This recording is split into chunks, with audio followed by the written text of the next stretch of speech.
يا كحك العيد يا فرحة الأولاد يا فرحة الكبار والصغيرين، كحك العيد بتاع زمان أجمل كحك وأنعم كحك بطريقة زمان. كحكاية كده ناعمة والنقشة باينة فيها جميلة. مهما قعدت معاكي ما تغيرش لا في التسوية ولا في الطعم ولا في الريحة.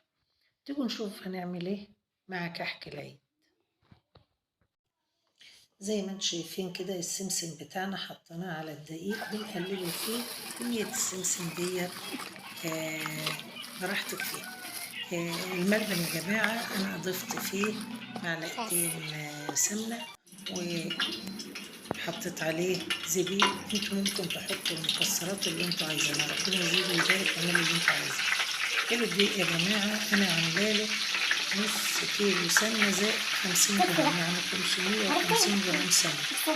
وفوق ده كله بقى أنا حطيت ل5 كيلو دقيق، زودت لهم كمان حوالي 300 جرام زبدة في آخر السمنة كده. رحت حطهم بعد ما طفيت السمنة، ورحت جاية منزلة السمنة.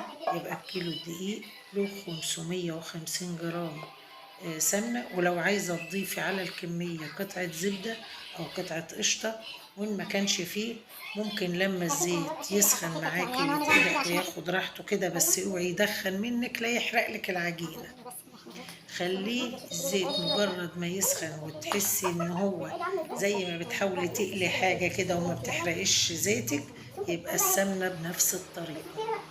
وتروحي جاية ضايفة عليها معلقتين لبن، بس تكون وشك بعيد ويكون معاكي غطا الحلة مغطياه بنص الحلة، وهي سخنة كده بيديكي ريحة السمنة البلدي في اللبن.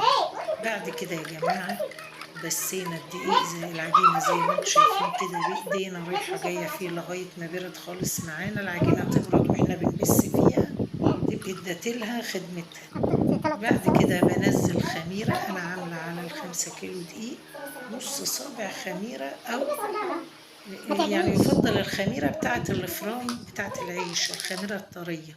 تاخدي منها حوالي من 20 جرام أو 15 جرام بس، ما تزوديش. الكحك ما بيحبش الخميرة الكتير يا جماعة، عشان الكحكاية تطلع معاكي ناعمة ودايبة وجميلة وما تخمرش منك زيادة وانت بتسويه.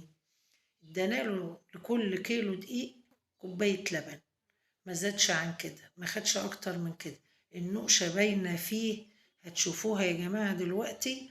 العجينة حلاوتها وتعرفي انها مظبوطة معاكي انك لما تمشي فيها المنقاش، المنقاش ما ينتش منها عجين او ما يخطفش منها حتة عجين معاه.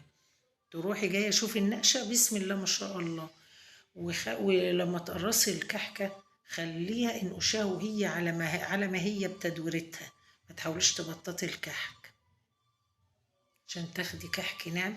والتسوية طبعا يا جماعة تسوية على البوتاجاز أو الفرن بتاعك، تهديه خالص خالص. أقل من يعني هقولك إيه، أقل من الكيكة كمان بكتير.